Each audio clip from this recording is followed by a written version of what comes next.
We are joined once again by Marwan Bishara, Al Jazeera senior political analyst, who joins us from Paris. Marwan, you've been listening in to Macron's speech there, a rallying call there for the United Nations, and in marked contrast to what we heard from the US President Donald Trump a little earlier.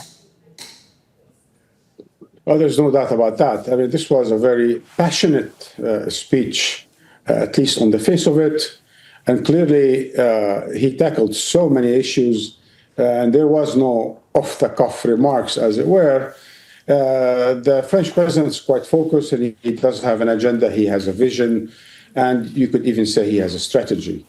So, because of time constraints, let me just try and boil down the whole speech and all the issues discussed into two main contexts.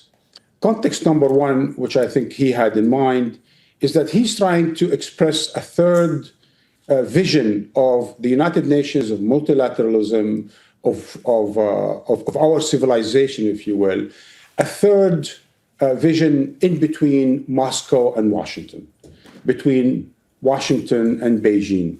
That Europe, and he is actually speaking for Europe, that Europe has another way of looking at things. It's not great power politics, it's not nationalism, it's not imperialism, it's something different. It is based on a multipolar world and based or anchored in multilateralism and the respect of international law.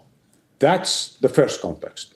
The second context, which I think is no less important, is that of the European position that tends to be far more sophisticated, far more eloquent than that expressed by President Trump. But at the same time, one has to admit, it's quite hypocritical. You know, the idea of being lectured once again by, white men from Europe about civilization, when we've seen how European leaders acted the past 2 years as genocide unraveled on our TV screens, gives someone a lot of, a lot of material to think. Even in France itself, the international jurists for the respect of international law are suing the French government for being complicit in genocide. So the French president, while talking about international law and the respect of international law and the need to work together for peace, he was selling Israel military parts for its war in Gaza until only very recently, right? So there is that part when Europe is trying to shine in between two polarizing or three polarizing power, Beijing, Washington, Moscow, and try to present a different view. But at the same time, it is complicit in a number of conflicts around the world. And in fact, one of them is Ukraine, because he puts all the blame on Russia, while it was European expansion or European American expansion of NATO to Russia's borders, including the insistence on having Ukraine become a member, that really, pushed Russia to the edge. I'm not saying Russia is not imperialist by its own, mind or merit, but clearly Europe had a role to play in that conflict. And the fact that he is so passionate now about, with the help of Trump, to go back to fight the war in Russia, as if that is the solution, that's also a bit of a disaster. So it's an eloquent speech. It certainly is a third way between, Moscow and Washington. But it's really lacking in terms of walking the talk, as it were. Marwan, just stay with us, because I am going to come back to you in a moment, because US President Donald Trump earlier has been meeting with Arab and Muslim leaders to try and end the war on Gaza. They've been gathering on the sidelines of the UN General Assembly in New York, where President Trump said the goal was to ensure the release of the captives and bring about a permanent ceasefire. We're here to see if we can get the hostages back and get the war over and get back to life in the Middle East, which is a beautiful life, but it's much more beautiful without wars, right? So I really greatly respect the fact that you're here, and we're going to get it done.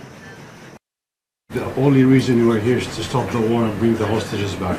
And we count on you and your leadership as well to end this war and to help the people of Gaza. The situation is very, very, very bad there. So we are here to meet and to do everything we can to stop this war and to bring the hostages back. So once again, Mr. President, thank you very much for hosting everybody.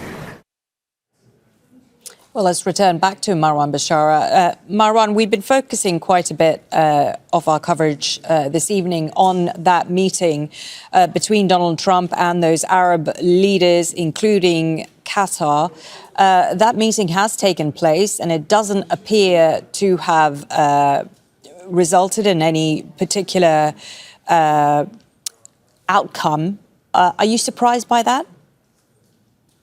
No, not at all. Not at all. I don't think any one meeting is going to resolve anything. I mean, as James reported, there were some, thumbs up and a fist and what have you. There was some kind of a body language. But clearly, they're not going to be able to resolve anything in one meeting. I thought some of the statements made by the emir quite cordial, but also firm, and the welcoming of Trump, of those leaders wanting peace and end of the war, I thought that was also positive. But we go back to the same idea, right? This is not about convincing. It's not about the art of conversation and debate. This is about leverage. And at the end of the day, diplomacy is a reflection of a balance of power. We have 57 Arab Muslim majority countries that extend from Morocco to Indonesia. They are rich in resources. They are rich in wealth. They are rich in geography, in demography. And clearly, they even have multiple Western American military bases. In short, they have a lot of leverage. If 57 Arab Muslim majority countries that make up more than a quarter of the United Nations are unable to end the war by using their leverage with Europe and the United States, I don't know what will.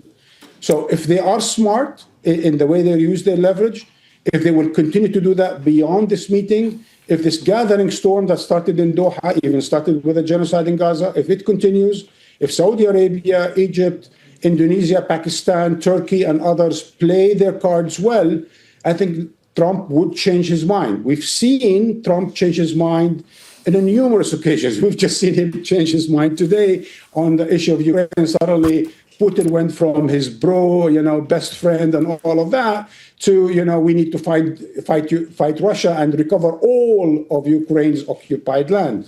7-8 years ago, it was time to destroy North Korea. 2 years later, it was love letters with North Korea. Even a few weeks ago, in a meeting with the South Korean leaders, Trump praised the North Korean leaders. We've seen that on Doha, on Qatar, when it was besieged, boycotted by its neighbors. On the one day, he blamed it for supporting terrorism, and the other day, Qatar was the best friend of the United States. So the man is capable of changing his mind. He doesn't necessarily have a fixed dogma or a vision. He's a kind of a white nationalist businessman who cares for his own interests and those of the United States as he sees them. And I think if the Arab and majority Muslim countries could show him that his interest lies with them, not with genocide, it lies with the countries that extend from Morocco to Indonesia, not with a little garrison genocidal regime in Israel, then I think there is a chance for peace. Marwan Bishara, Al Jazeera's senior political analyst. Thank you. Don't miss out and get the full picture. Subscribe to Al Jazeera for reliable news and expert insight. Like, share, stay ahead.